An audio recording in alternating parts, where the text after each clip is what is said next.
I'm going to give the briefest of summary of this paper that just came out on hydrogen production with seawater resilient bipolar membrane electrolyzers.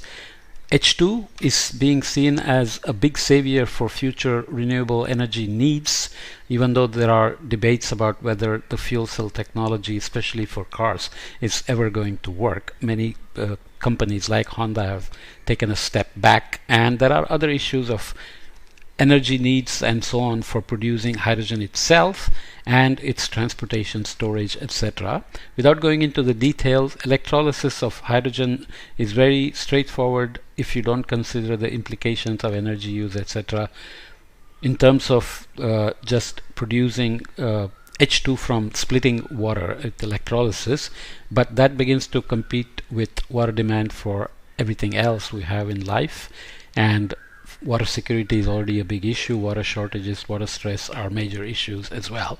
On the other hand, ocean has an infinite supply of water, but ocean has salt. So if you want to electrolyze seawater for H2, you have to deal with the salt, especially chlorine is a major challenge to deal with. So this technology here they are explaining is that they can use a bipolar membrane electrolyzer to get a way to deal with the chlorine ions that are produced. So here is a brief schematic of it. So you have the anode cathode system here with seawater coming into the anode. There is a cation electrolyte exchange layer here, cation exchange layer, which can deal with the chlorine radicals that are produced by using seawater. So you have HOCl, OCl minus and Cl2 being produced here, and you have a bipolar membrane which has a cathode, anode with a cation exchange layer and the anion exchange layer. Now here you have OH minus and O2 being dealt with, and both can produce H2, but the idea is that this is seawater resilient. Our evaluation, this is the proton exchange membrane, by the way. Our evaluation of bipolar membrane electrolyzers for seawater electrolysis highlights a step forward in addressing the water energy nexus. Our discussions of device physics and ion transport methods help translate basic science to sustainable energy systems, particularly those that require the prevention of deleterious side reactions that produce corrosive byproducts like Cl-. This architecture is generalizable to water sources with various impurity compositions, so one can imagine using gray water as well, aligning with the need for electrolyzers that enable the electrolysis of complex mixtures. Okay, so very good idea. What are the highlights? The bipolar membrane water electrolyzer devices promote direct electrolysis of seawater by limiting Cl- oxidation, which is a major issue. Impact of ion impurities on cell voltage was quantified for both bipolar membrane and proton exchange membrane water electrolysis devices. Failure modes have been explored for pure and impure water electrolysis conditions. Pathways forward are highlighted for improving BPM-based impure water electrolyzers. So they have taken care of many of the issues. We'll talk about scalability in a minute. So the summary of the paper is that generation of H2 and O2 from untreated water sources represents a promising alternative to ultra-pure water required in contemporary proton exchange membrane-based electrolysis. Bipolar membrane-based devices often used in electrodialysis and CO2 electrolysis facilitate impure water electrolysis via the simultaneous mediation of ion transport and enforcement of advantageous microenvironments. Herein, we report their application in direct seawater electrolysis. We show that upon introduction of ionic species such as Na plus and Cl- from the seawater, the most common salt in seawater, bipolar membrane electrolyzers limit the oxidation of Cl- to corrosive OCl- at the anode to a Faradaic efficiency of 0.005%. Okay, while proton exchange membrane electrolyzers under comparable operating conditions exhibit up to 10% Faradaic efficiency to Cl- oxidation.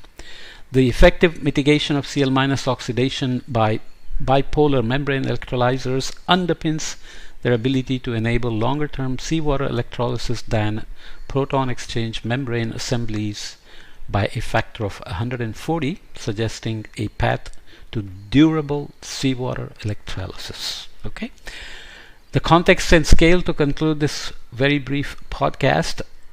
Direct seawater electrolysis offers a pathway towards low-cost H2 and O2 using abundant water feedstock. So impure water source is large, especially if you can use seawater and deal with the corrosive Cl-. However, high concentrations of ions present in seawater complicate electrolyzer operation. Cl- ions, for example, can oxidize to corrosive and toxic byproducts. This presents a challenge to the safe and long-term operation of seawater electrolysis devices. I have trouble saying electrolyzer and electrolysis.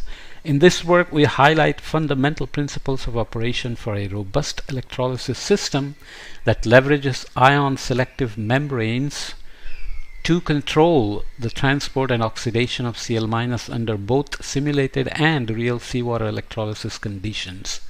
We observe significantly improved bipolar membrane device lifetimes compared with those of proton exchange membrane devices under real seawater conditions. This work motivates efforts to further develop impurity-tolerant electrolyzers and to advance seawater electrolysis systems that could enable green hydrogen production and decarbonize critical sectors of the global economy. We talked about green hydrogen and the general hydrogen color spectrum. Green hydrogen is where you are doing the electrolysis using renewable energy, and the greenhouse gas footprint is very low. But this is still a long way to go in terms of this concept that is reported in this paper versus scalable implementation of large-scale bipolar membrane electrolyzers. So we have to keep that in mind. Nonetheless, it's a good step forward in terms of going from the proton exchange membranes, which cannot deal very efficiently with the chlorine and other ions that are corrosive and produce byproducts that are undesirable, to the bipolar membrane that can take care of many of these issues and also can have extended lifetime and so on. Okay, obviously there will be other issues of what to do with the salts that you extract with this method, because the amount of H2 needed to meet the demands is large, plus then there are the practical issues of how to implement these systems near the ocean or in the ocean and then transport that H2 to places where they have to supply energy